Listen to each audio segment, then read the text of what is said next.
Beneath the thunder of hooves lies a world of ruthless ambition and deadly deceit. Beat. Step onto the turf with investigator Jeff Hinckley as every stride toward victory risks becoming his last. Into the starting gate, Felix Francis wastes no time lowering the gates on our suspenseful ride. Beat.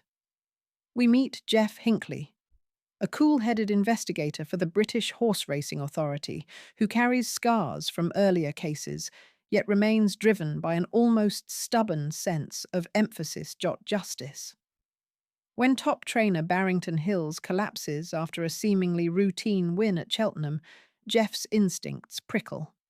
The doctor mutters, "heart attack," but the trainer's wide-eyed panic in his final seconds tells a different story. Beat.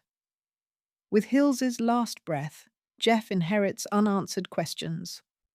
Why was the stable suddenly performing beyond expectations? Who stands to gain from the man's death?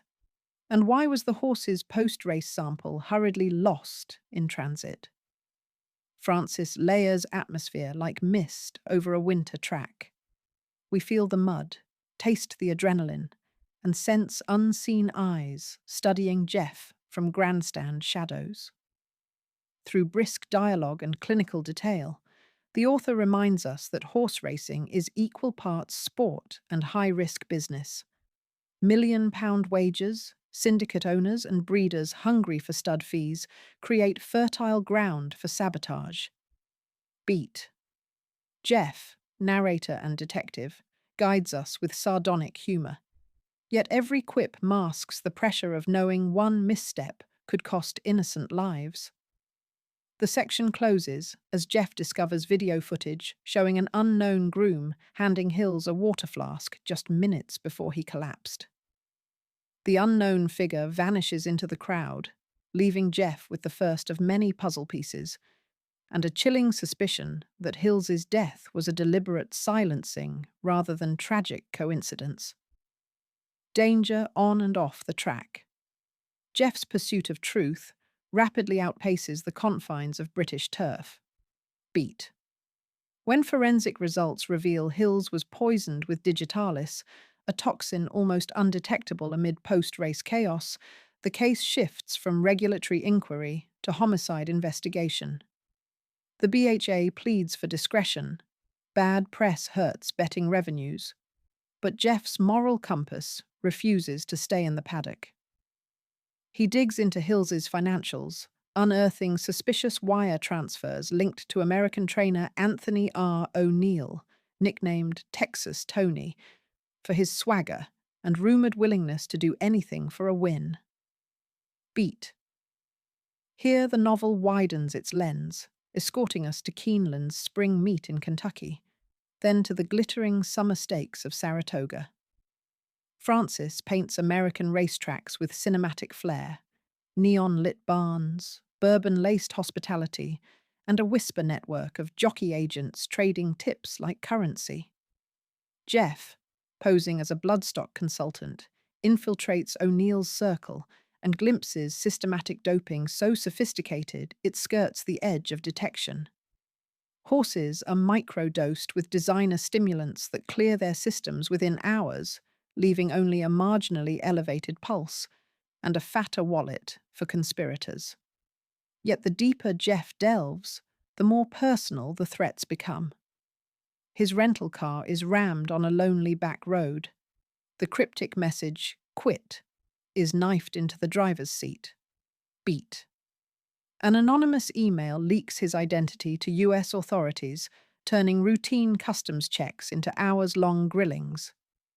Francis leverages these moments to explore the novel's central theme, the price of emphasis to integrity in a world where winning eclipses ethics. Jeff's internal monologue, candid and self-questioning, reveals a man grappling with loneliness, PTSD-tinged flashbacks, and the awareness that every layer he peels back exposes another, darker truth. Unmasking corruption. Mid-novel, the tension tightens like a cinched girth. Beat.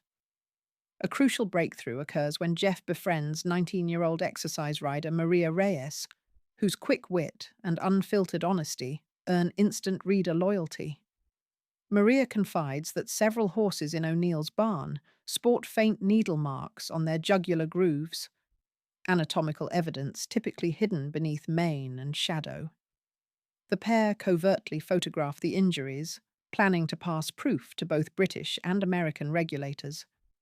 But word leaks, and Maria is found unconscious in a stall, trampled by a spooked filly. The attack is staged as an accident, yet Jeff sees the deliberate scuff marks on the concrete floor where her boots were dragged. Determined to honor Maria's courage, Jeff orchestrates a covert testing operation during the marquee front-runner stakes. Using a sympathetic vet, he substitutes standard urine kits with advanced isotope ratio mass spectrometry vials, equipment able to detect doping in picograms rather than nanograms. Beat. The gambit works. Post-race analysis nails O'Neill's champion colt for synthetic EPO. Simultaneously, Jeff uncovers betting records revealing an international syndicate hedging massive wagers against clean favourites while boosting doped outsiders. The financial web extends to shell companies registered in the Cayman Islands and, chillingly, to a senior BHA board member back in London. Felix Francis underscores the corrosive reach of greed, showing how regulatory bodies meant to safeguard sport can be infiltrated by the very corruption they fight. Jeff wrestles with betrayal, especially when confronted by mentor Sir Richard Lockwood's complicity. It's a gut-punch moment that humanizes the narrative. Heroes falter, institutions crumble, and justice becomes a solitary quest, rising above the fallout. The climax gallops with the urgency of a final furlong. Beat. Jeff, now targeted by both O'Neill's enforcers and traitors within his own organization, races to deliver evidence to an emergency session of the World Horse Racing Federation in Paris. A cat-and-mouse chase unfolds aboard the Eurostar, where a seemingly benign ticket inspector pulls a knife. Jeff's survival relies on split-second improvisation, using a corkscrew and knowledge of carriage layouts. A visceral action scene executed with Francis's trademark authenticity. In Paris, Jeff presents irrefutable proof.